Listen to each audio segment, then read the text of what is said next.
안녕하세요. 증시의 화두는 FOMC에서 파월 의장이 과연 기준금리를 12월 달에 0.75를 할 거냐, 0.5를 할 거냐가 이제 가장 관건이에요. 그거에 따라서 증시의 향방이 갈릴 건데, 저번 주 증시의 특징을 한마디로 요약하면은 김칫국 장세였었습니다. 기업의 실적들은 나빴어요. 애플만 좋았지 솔직히 나머지들은 실망을 많이 하는 실적들이었었는데 오히려 지수는 오르는 모습을 보여줍니다. 굉장히 의외였었죠. 그 이유는 연준의 금리 인상 속도 조절론이 대두되었기 때문에 금리 인상 속도를 천천히 하자. 예전에 나왔던 피벗이랑은 다릅니다. 피벗 같은 경우는 금리를 인하하자라는 거고, 그게 아니라 금리 인상 해. 연준 원하는 대로 해. 대신에 천천히 좀 해. 너무 빨라.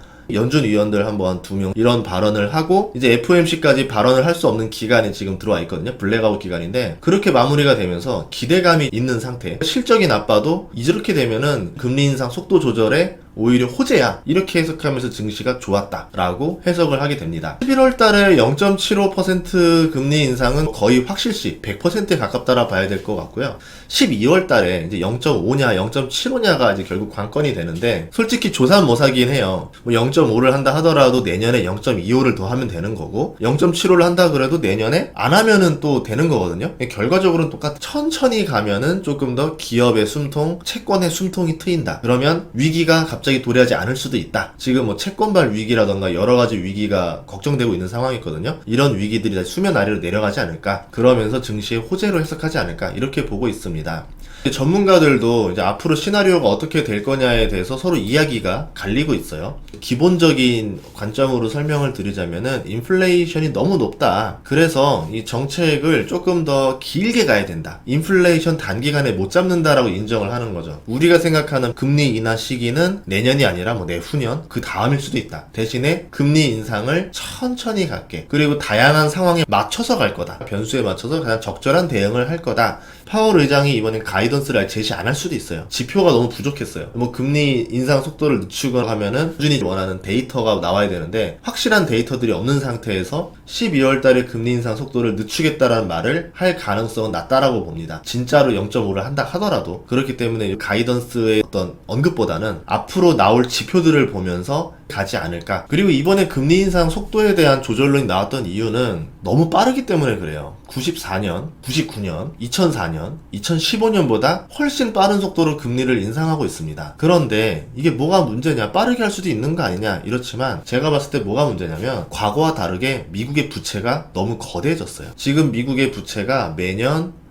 1조 달러 이자를 내야 됩니다. 우리 돈으로 이자만 1,400조가 나가는 상황이라는 거예요. 그러니까 과거에 금리가 높던 뭐 폴 볼커 시절이라던가 그런 때는 이 부채 전체가 많지 않으니까 이자가 비싸다 하더라도 정부가 부담이 덜 됐는데 이제 미국 같은 경우는 부채가 너무 거대해진 상태라서 금리가 올라갈 때마다 재정 적자도 엄청나게 크게 난다라는 거죠. 1년도 안 돼서 3%의 금리를 올렸습니다. 총액이 달라졌기 때문에. 거기다 미국 같은 경우는 그런 부채를 앞으로 갚아나갈 수 있는 국가냐? 그렇지도 않습니다. 이미 벌써 제조업이나 이런 것들이 근간이 흔들린 상태이기 때문에 부채로 경제를 유지하는 게 미국이에요. 앞으로도 부채를 계속 지어가면서 나라의 시스템을 운영해야 돼요. 그럼 국가 입장에서도 기준금리를 이렇게 오래 버티는 게 쉽지 않다라는 거죠. 특히 빠르게 올렸을 때는 더 큰 부담이 올 수 있다. 그래서 이번에는 개인들의 반발이 아니라 국가들의 반발로 연준을 압박하고 있는 겁니다. 연준의 스피커로 볼 수 있는 닉 티미라우스라는 기자가 있는데 월스트리트 저널 수석 경제 특파원으로 연준에 있습니다. 파월 의장의 복심이라던가 연준이 시장을 한번 체크해 본다라던가 공식적인 발언보다는 시장을 달래주는 말이 필요할 때 이 기자를 통해서 이야기를 흘린다. 이렇게 이제 말을 하고 있는데 12월 기준금리 0.5% 인상 가능성 냄새를 피웠습니다. 이게 21일날 나왔던 트위터였었거든요. 그러면서 상승 랠리에 불씨를 지폈죠. 몇몇 연준 위원들 발표랑 더해지면서. 근데 지금은 또 다소 부정적인 시각을 던져요. 연준발 호재 가능성이 수그러든 게 아니냐 이렇게 보는 거죠. 가장 많이 하는 걱정은 경기 침체지만 인플레이션이 높은 상태를 유지하고 나면은 나중에 더 큰 침체를 유발할 수 있다라는 말을 해요. 지금의 금리 인상을 강하게 하는 것이 옳다고 보는 파월의 의중을 느낄 수가 있습니다. 그래서 저는 이번에 FOMC 끝나고 발표해서 파월 의장이 증시에 선물을 줄 가능성은 높지 않다라고 봐요. 준다 하더라도 자기 입으로 말하지 않을 가능성이 높다라고 봅니다. 항상 한 박자 늦게 말을 했었거든요. 그렇게 되면은 시장은 상승 랠리가 좀 무색해지는 거죠. 다시 또 하락할 가능성도 있습니다. 썸머 랠리 나오고 나서 잭슨홀 미팅 때 파월 의장이 매파 발언하고 블라드 총재도 막 강하게 발언을 하면서 시장이 말 몇 마디에 그냥 무너졌었거든요. 그러다가 다시 뭐 피보시니 이런 랠리가 또 펼쳐지고 있었는데 결국은 이런 기대감은 FOMC FOMC의 공식적인 발언을 통해서 잡힐 수가 있다는 거죠.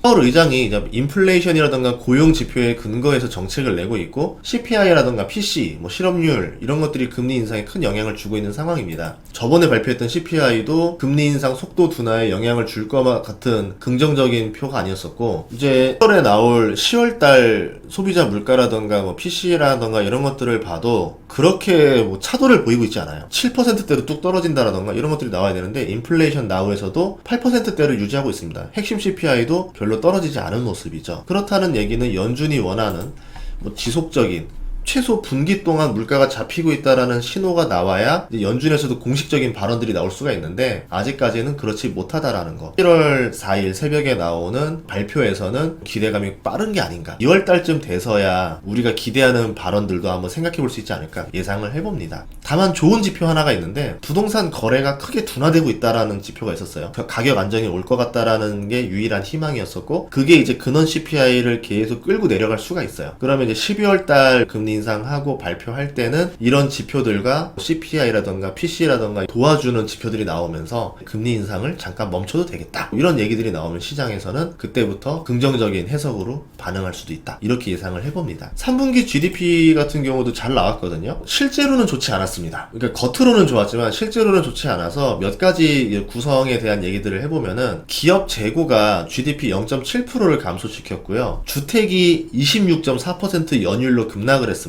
그래서 3분기 GDP 성장에서 1.37%를 빼버렸어요. 나머지 수치를 끌어내렸어요. 주택가격이 잡혀가니까 앞으로 물가 하락에 도움이 되겠다 그렇게 생각해 볼 수도 있겠지만 반대로 말하면은 이 주택가격 하락은 계속 밀고 내려가거든요. 그러면 GDP 하락, 경기 침체도 유발할 가능성이 꽤나 높다라고 보고 있습니다. 하지만 실질 소비자 지출은 1.4% 증가했습니다. GDP 성장에 0.97%를 기여했고 소비자 서비스는 지출 성장을 또 주도했어요. 성장에 1.4%를 또 추가를 시킵니다. 또 소비는 살아있다 이런 얘기인 거죠. 거기다가 수출 증가, 정부 지출 증가, 기업 고정 투자 이런 것들 증가들이 GDP 상승에 기여를 하면서 연준 입장에서는 긴축 조금 더 해도 되겠는데 이렇게 생각할 수 있게 만들었다라는 거죠. 올해 데이터를 보면은 M1이랑 M2가 있는데 실질 M1, 실질 M2를 봐요. 실질 M1이 연 6.2% 하락했습니다. 20년 만에 최저치로 나와버려요. 그러니까 하락률로 봤을 때. 그리고 실제 M2도 연 5.7% 하락해요. 40년 만에 최저치로 하락을 합니다. 그러니까 실제 M2가 마이너스가 되지 않는 한 경기 침체는 없다라고 많이 보는데 M2가 이렇게 급격하게 내려갔다라는 거는 경기 침체 우려가 깊어지고 있다. 경기 침체가 우려가 깊어지고 있지만 경기 침체가 벌어진 것은 아니다. 그럼 파월 의장 입장에서는 지표로 뜬 거는 없으니까 선제적인 대응을 할 사람이 아니다. 11월 달에 긍정적인 시그널이 안 나올 수도 있다. 12월 달에 지표들로 다 등장하고 나서야 이거 정말 큰일 났네. 부랴부랴 대응하는 일을 벌일 수도 있다라는 거죠. 그래서 11월이 어떻게 보면은 굉장히 혼돈의 장세예요. 우리가 생각했을 때는 선제적 대응을 하지 않겠어? 정부가 이렇게 압박을 하는데 12월 달부터는 좀 금리 인상 속도 둔화를 할 거야. 유럽도 그렇게 했잖아. 그런 얘기들이 나오고 있잖아. 이러면서 좀 기대감을 가졌는데 그동안의 연준의 행태를 봤을 때는 그럴 것 같지 않아 라고 보는 게 이제 부정적인 관점의